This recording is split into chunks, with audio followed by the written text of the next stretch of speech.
Pemirsa, ini saya di depan rumah Pak Imron Rosadi.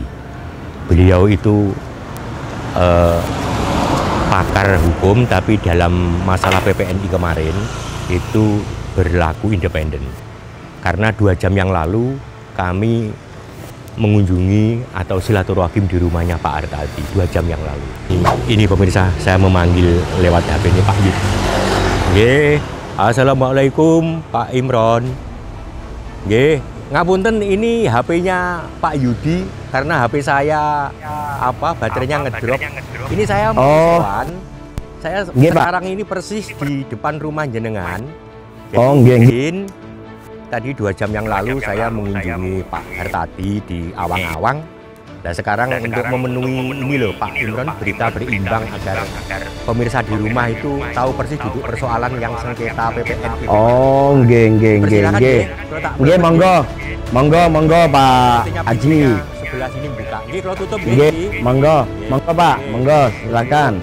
Nggih, Pinara. Mari ikut masuk saya. Ini rumahnya Pak Imron. Monggo. Pinara. Pak Setiaji. Ya, alhamdulillah. Assalamualaikum warahmatullahi. Ini saya membawa teman dari Kediri. Oh, nggih. Monggo. Sigen Pinara, monggo. Alhamdulillah. Tadi itu ceritanya saya sejak siang itu di rumahnya Pak Hartadi yang di Awang-Awang. Nggih. Terus dari interview tadi ada sesuatu yang saya mikir perlu berimbang. Nggih. Berita itu kalau nggak imbang nanti dikira keberpihakan.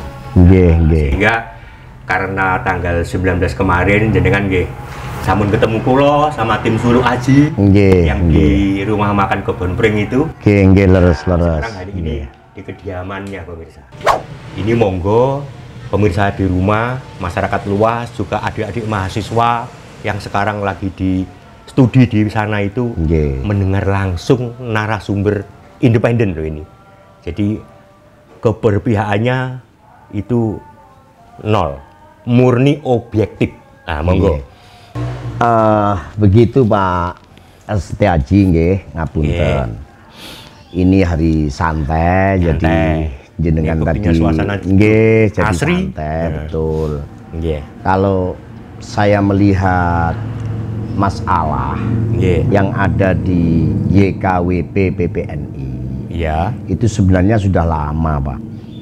Sudah lama, 2 tahun yang lalu Abah Hartadi itu pernah ke rumah saya, minta advice, minta masukan-masukan yang berkaitan dengan konflik yang ada di kampus PPNI. Nah, kampus itu karena beliau sudah lama di situ ceritanya.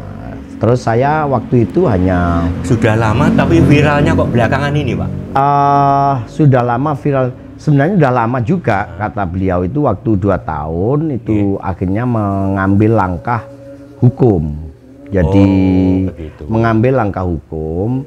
Tapi pada saat 2 tahun yang lalu saya pernah mengatakan Abah tadi ditata yang baik. Sama orang kalau ada pemilihan dan lain sebagainya ditatalah. Saya kan orang Jawa Pak Setiaji. Jadi orang Jawa itu kan berpikirnya kan isok mikul dhuwur mendem jero ya gitu. Tadi ada kesamaan. Kami dengan Pak Artadi istilah mikul dhuwur mendem jero, artinya ini tidak semayan loh, beliau ngucap sendiri. Artinya orang yang pernah punya jasa, sekarang ada istilah jas merah, jasi punya jasa dan sejarah. Dan jangan sekali-sekali melupakan sejarah. Jangan sekali-kali melupakan sejarah. Insya Allah semua itu akan nyaman, akan teduh, akan menjadi lebih manfaat hidup itu. Jadi saya rasa para pendiri-pendiri yayasan atau kampus perguruan tinggi itu saya melihat bahwa mereka ingin ada jariah sebenarnya. Paling tidak di dunia pendidikan. Dan dunia pendidikan ini menjadi kontribusi besar terhadap bangsa dan negara. Jadi untuk mencerdaskan anak bangsa, untuk sumber daya manusia dan lain sebagainya. Jadi ini harus dipertahankan, harus di rumat yang baik di antara mereka. Jika ada pergantian, saya rasa sebenarnya ya saling legowo. Cuman mengapa di dalam pergantian setiap perguruan tinggi atau yayasan itu hampir rata-rata konflik ya. Jadi kalau sudah besar itu kan ya wajarlah mungkin seperti itu, sebuah dinamika. Untuk alasan kata-kata konflik tadi, karena kami waktu di Kebon Pring kemarin juga tahu persis jenengan dikerumuni para wartawan. Dan bahkan dari channel itu kami menginset sendiri itu. Lah, panjenengan mengatakan ke teman-teman wartawan itu, kasihan nanti peserta didik yang namanya mahasiswa itu 10 sampai 20 tahun ke depan nasibnya bagaimana mengenai kepastian, keadilan, dan satunya lagi kemanfaatan. Saya masih ingat karena saya di situ kemarin itu. Nah ini mumpung pemirsa beliaunya ada di sini, lebih fresh lagi. Begini ya, kalau ini sengketa ini sudah pernah dilakukan oleh Abah Hartadi, gugatan ke pengadilan. Jadi baik itu di tingkat pertama maupun tingkat PT, pengadilan tinggi, maupun ke Mahkamah Agung sampai ke kasasi. Sepertinya gugatan di tingkat pertama itu dibenarkan oleh PT sampai ke Mahkamah Agung gugatannya, dan itu diputuskan NU. Artinya NU itu adalah ditolak, gugatannya ditolak.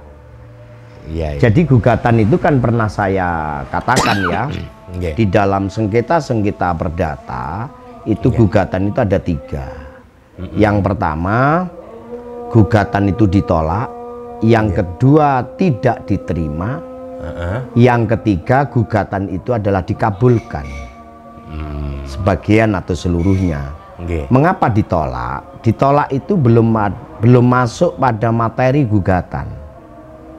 Jadi hanya berkasnya saja yang ditolak. Hanya berkas. Jadi begini, kalau saya memberikan satu analogi, Pak Aji, kalau panjenengan mau daftar sebagai seorang ASN, persyaratannya warga negara Indonesia, minimal usia sekian, kemudian harus ijazahnya asli dan berlegalisir. Ini ada satu persyaratan panjenengan yang kurang cukup, maka itu ditolak. Tetapi kalau diterima, persyaratan memenuhi syarat, kemudian melalui gugatan-gugatan selanjutnya atau seleksi, maka Pak Aji tidak diterima. Itu perbedaannya. Jadi ditolak dengan tidak diterima itu ada persamaan dan perbedaan yang tipis, yang prinsip juga. Itu bahasa hukum ya? Kalau di dalam bahasa hukum, tidak diterima itu adalah gugatan yang sudah masuk ke ranah materi gugatan. Ada poin-poin yang tidak betul. Jadi ada ke ranah materi. Gugatan-gugatan formil itu sudah artinya layak untuk disidangkan. Layak untuk disidangkan. Begitu. Jadi kalau gugatan itu ditolak, belum masuk ke materi, dianggap masih kabur gugatan itu. Berarti gugatan yang diajukan oleh pihak Bapak Hartadi itu statusnya ditolak. Ditolak. Berarti kalau belum pernah ada persidangan. Sudah ada di dalam persidangan, baik itu di tingkat PN, PT maupun MA, sama NU. Karena ditolak, belum pada materi. Jadi materi gugatannya, kalau bahasa saya terjemahkan begini. Abah Hartadi itu misalnya kan mempunyai hak, mengapa tidak pihak yang lain saja yang menggugat? Oh begitu. Betul. Jadi terutama kalau saya baca di dalam gugatan yang ditolak oleh Mahkamah Agung itu adalah pemicu utamanya karena terbitnya 2 AHU. Oh, Menkumhamnya itu. Iya, dari itu administrasi hukum umum. Itu seputar penamaan yayasan. AHU atau... itu terbit 2. Yang pertama saya melihat 7 Maret dan kemudian disusul kemudian terbit lagi 10 Maret. Jadi ada kedua belah pihak. Tahun yang sama itu? Tahun yang sama. Tahun yang sama. Tahun yang sama. Abah Hartadi itu AHU-nya terbit tanggal 7 Maret tahun 2022. Oh. Kalau pihak sana itu saya baca di amar, putusan sebagai pertimbangan itu tanggal 10 Maret tahun 2002 sama. Jadi pihak Kementerian Kumham sana. Itu yang saya tidak tahu kok bisa muncul dengan nama yang sama. Nah, ini ada yang nggak beresnya di sini. Ya, itu yang mestinya pada saat gugatan ya turut tergugat. Dan kalau ingin membatalkan tentang AHU ya harus ke TUN PT UN sebenarnya. Begini Pak Imron, tadi itu dari Pak Hartadi ya seperti ini kita wawancara sempat disebut wong aku kilo wong lawas. Tuh ini saya hanya menirukan bahasa versi beliau tadi. Wong lawas sing merintis. Setelah itu yang junior itu bikin sendiri, ada rapat nggak dijak pitung, nggak dijawil. Nah, itu rasa prihatinnya sangat mendalam di situ. Akhirnya yang merintis sing duwe omah. Sembarang kaliri surati ya ono. Betul. Kok nggak bisa surat anyar ketika rapat pun tidak dilibatkan. Secara hukum dos bundi nih. Begini, sebenarnya yayasan itu berdiri itu kan didirikan oleh ada pembina, ada pengawas, ada ketua dan sebagainya. Kalau itu pemilihannya itu secara normal dan sesuai dengan ADART maupun statuta yang ada misalnya, saya rasa siapapun legowo. Kalau saya melihat setiap ada satu konflik yang berujung pada sengketa, itu rata-rata adalah tidak sesuai dengan prosedur ADART yang ada. Saya yakin itu. Memang ada ditelikung bahasane wong Jawa. Ya, apakah ditelikung atau di situ itu apa namanya ada ditunggangi politik misalnya atau hal yang lain, saya rasa sehingga menjadi satu akibat konflik larinya kepada sengketa. Jadi sengketa yayasan itu di mana-mana bukan tidak legowo atau legowo, tetapi ada kalau kasus YKWP PNI ini saya rasa kasusnya adalah tidak prosedural sesuai dengan aturan ADART maupun di statuta yang ada. Nah, saya rasa seperti tidak itu, prosedural ini permisah. Tidak prosedural sesuai aturan yang ada di ADART tadi. Akibatnya menjadi sempat saya tanya tadi. Sempat saya tanya beliaunya tadi, Pak Hartadi. Jangan-jangan pihak sana, Pak, ada backingan pusat yang kuat, saya bilang gitu. Namun beliau juga orang Jawa, nggak kewetu Pak tadi. Ya bisa, tadi nggak kewetu untuk jawab siapa di balik ini semua. Kok sudah tahu salah, gitu, ngeroyoknya kok kasar, dikuasai, bahkan sempat katanya tadi dirusak pintunya, ya. Nah itu kan sesuatu yang anarkis sebenarnya. Termasuk ada pasal pengurusan kalau kita ngomong pidana. Tetapi beliau juga sudah mengadukan ke polisi.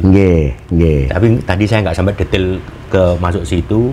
Cuma saya menyorot begitu legowonya Pak Hartadi itu.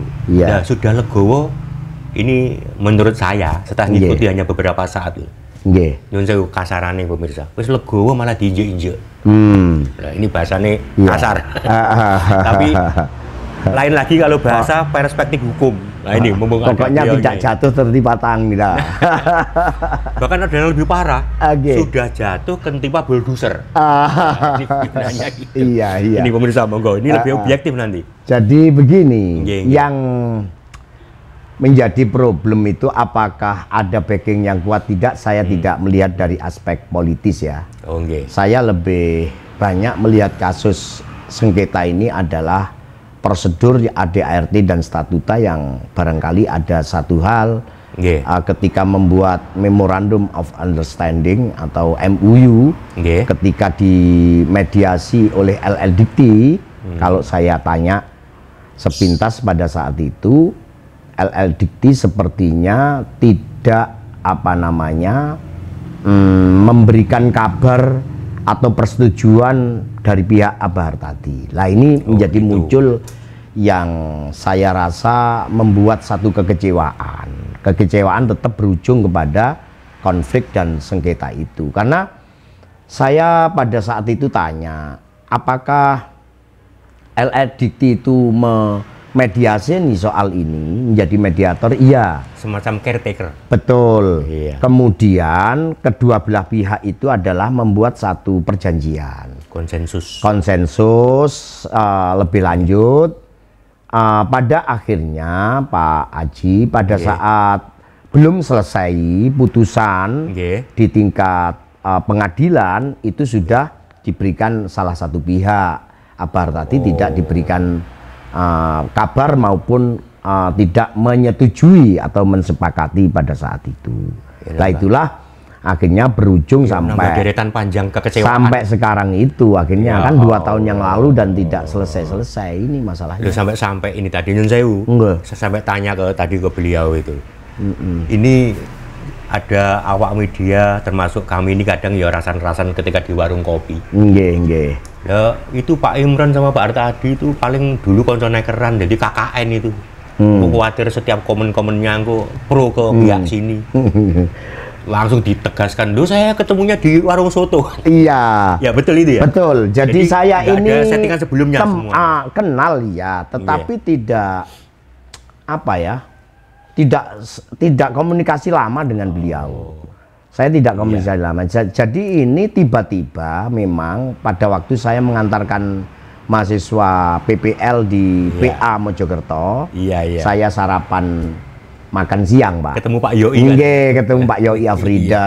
Kemudian kok ada Pak Hartadi dengan teman-temannya di situ, satu kantor kayaknya. Kemudian ngobrol, gimana kasus PPNI dulu itu, kasus kampusnya. Abah Hartadi bilang, saya ini sebenarnya udah capek melihat itu. Gitu. Ya mau penyerahan aset itu bagaimana, tetapi prosedur hukumnya itu loh yang saya bingung katanya. Saya guyoni sama Abah Hartadi. Nek nyerah nong ya aku ya isok masih meneh. Jadi setelah itu berlanjut konsultasi kepada beberapa kuasa hukum saya rasa. Jadi saya menyorotinya seperti itu, Pak. Jadi pemirsa, ini tim Suluh Aji ini benar-benar objektif. Monggo untuk diinum, Pak. Sebagai tamu dan tuan rumah. Ini saya ada suguhan kopi. Monggo diminum. Untuk itu saya tak izin. Biar santai. Alhamdulillah. Barokallah. Jadi ketemunya ini tadi juga mengklarifikasi tuduhan-tuduhan yang miring bahwa jenengan sama Pak Hartadi itu KKN, sehingga yo masuk akal ae wong bolone belo mati-matian. Saya enggak. Ini curhatnya Coro Jowo. Iya. Sementara beliau mengaku seperti persis pengakuannya Pak Hartadi tadi. Ketemu di warung soto. Di warung soto Jarkawi. Ya, Jarkawi ya. Warung soto Jarkawi Mojokerto. Jadi pemirsa biar tahu bahwa 3 jam yang lalu kami itu ke rumah Pak Hartadi. Jadi tadi siang, ini sudah menjelang sore asar ini. Artinya apa? Konten yang hari ini Suluh Aji bikin itu di 2 tempat pemirsa. Pak Hartadi, yang kedua di beliaunya ini Pak Imran Rosadi. Sehingga nyambung Pak Imran lagi nyambung. Harapan panjenengan agar suasana ini nantinya benar-benar kondusif. Terlebih ini mau pilkada. Tadi disinggung itu. Buat masyarakat, pemangku kepentingan, ya pemerintah, ya pengelola Sivitas Akademika, dan calon mahasiswa kelak. Monggo. kalimat penutup sekaligus penyejuk nanti. Oke, sekali Sebagai ahli lagi yang perlu saya garis bawahi Pak Sul Haji, yang pertama saya tidak ada KKN ya, kolusi, korupsi atau nepotisme. Siap. Jadi saya dengan Abar tadi juga baik dengan pihak yang sekarang lagi konflik dengan beliau Pak Edi Gandhi Gunardianto atau siapa itu nama lengkap Mas Ut. Yang saya dengan Pak Edi juga baik, beliaunya baik dengan saya, dan saya pernah memberikan kepada beliau, sudahlah Pak, dilebur, biar sama-sama baik, ingatlah ini adalah saudara, sama-sama memajukan anak bangsa, pendidikan di wilayah. Saya sudah lama, tetapi Pak Edi ya senyum-senyum, ya bah, insya Allah nanti suatu ketika kula butuh panjenengan untuk memberikan pencerahan atau solusi yang terbaik, nggih monggo. Tapi ketika ketemu dan negosiasi, mediasi dan sebagainya, tetap saja jalan buntu. Jadi akhirnya beberapa orang yang diberikan kuasa oleh Abar tadi itu kan juga ingin menduduki sebagai haknya. Itu yang pertama. Yang kedua, berkaitan dengan konflik atau sengketa yang sudah berjalan lama di Mojokerto di kampus PPNI. Ini kan juga mendekati pilkada. Agar kondusif dan nyaman, termasuk hadapan Pak Kapolres. Betul, termasuk APH, aparat penegak hukum, itu menjadi nyaman juga. Maka diharapkan kedua belah pihak itu untuk bersatu. Itu prinsip. Kalau orang itu berpikir dingin, mengedepankan aspek kemanfaatan, insya Allah semua tidak ada masalah Pak Haji. Jangan ada egosentris, jangan mengedepankan ini kalau enggak saya dulu enggak bisa berdiri begini, ini bisa besar gara-gara saya. Ini yang menjadikan masalah. Betul. Kemudian saya pihak yang lain, saya sekarang mengelola, tidak peduli dulu ya dulu lah. Ini yang menjadikan konflik itu tidak usai. Memang gini, tadi itu saya sempat maunya bertanya, tapi lupa karena banyak pertanyaan yang antri di kepala saya. Satu dua yang saya ingat, tapi nggak tersampaikan di hadapan Pak Artadi tadi. Tapi versi jenengan mawon. Termasuk saya pernah nguping cerita dari mereka-mereka itu. Yang namanya stempel pun katanya mau dipalsu. Termasuk rekening bank. Lah itu kan sudah parah itu. Lah ini dari aspek hukumnya kalau bagaimana? Begini Pak Haji ya, kalau sampai ada pemalsuan, karena dianggap belum selesai, kedua-duanya dipandang masih mempunyai hak misalnya, secara legalitas, ya tetap saja itu nanti kalau sudah diputuskan bahwa yang benar itu adalah A misalnya, ya itu baru muncul pidana pemalsuannya, bisa 266 itu nanti. Tapi untuk yang kali ini belum belum sampai kali ini belum, tetapi nanti kalau tidak ada win-win solution, ya WWS, itu keduanya bergabung, saya rasa pasti tidak ada masalah, karena yang dianggap palsu apa tidak kan sudah damai dengan musyawarah itu. Tapi kalau memang tidak, ini kan akan menjadi satu masalah. Makanya kemarin saya singgung, bagaimana penandatangan ijazah. Ya betul. Jangan sampai mahasiswa yang tidak tahu dianggap aman secara legalitas, di belakang hari nanti muncul pada saat konflik belum selesai, kemudian tanda tangan ijazah saya siapa? Dualisme rektor. Betul. Ini bisa. Makanya teringat di Darul Ulum Jombang. Iya, kasus di Undar itu seperti itu. Undar. Saya tanya, rektornya juga kawan saya, Pak Dr. Amir Abitolha. Saya sempat sharing dengan beliau. Bagaimana Ki soal Undar itu yang menandatangani ijazah? Oh ya.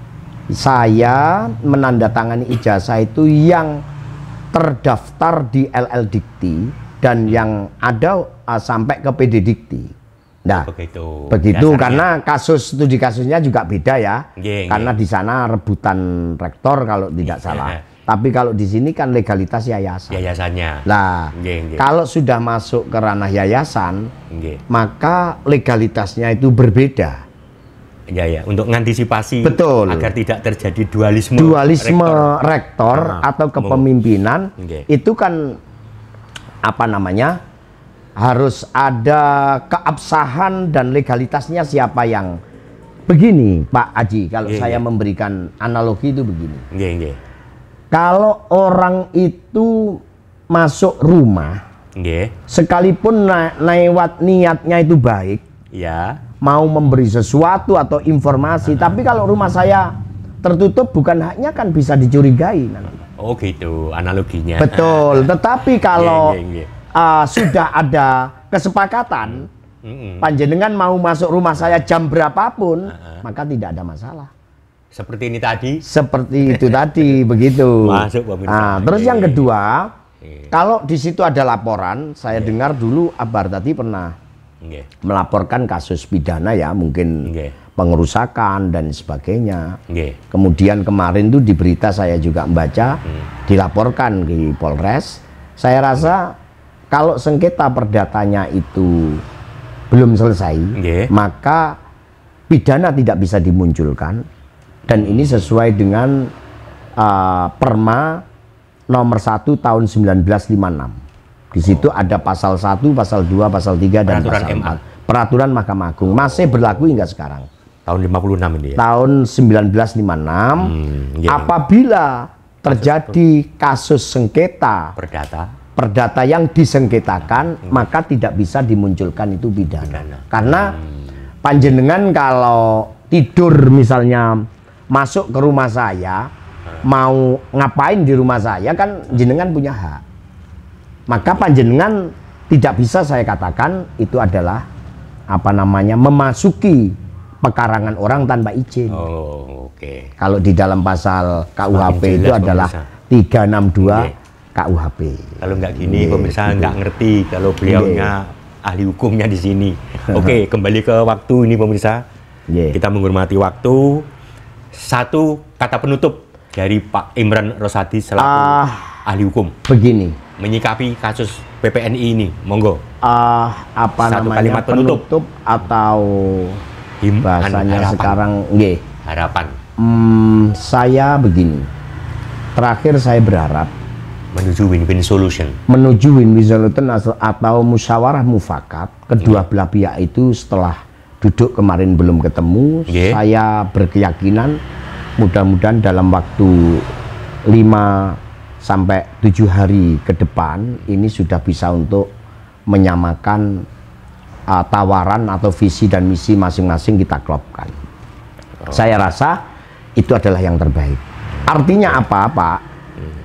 Tidak energi tidak terlalu tinggi, tidak terkuras habis, kemudian biaya ya tidak terlalu banyak, reputasinya terjaga, dan kapanpun kita berjumpa juga akan menjadikan kebaikan bersama. Saya rasa seperti itu.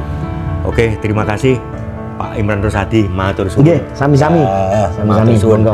Inilah pemirsa, enaknya channel Solo Aji itu berkelana kemanapun, ingin menjawab rasa penasaran kita. Apakah hukum, sosial, ekonomi, budaya, kita ternyata ada rasa kenyamanan di hati dan pikiran menjadi terang. Kiranya itu, salam Solo Aji, selamat sore bagi kita semua. Bye-bye. Assalamualaikum warahmatullahi wabarakatuh.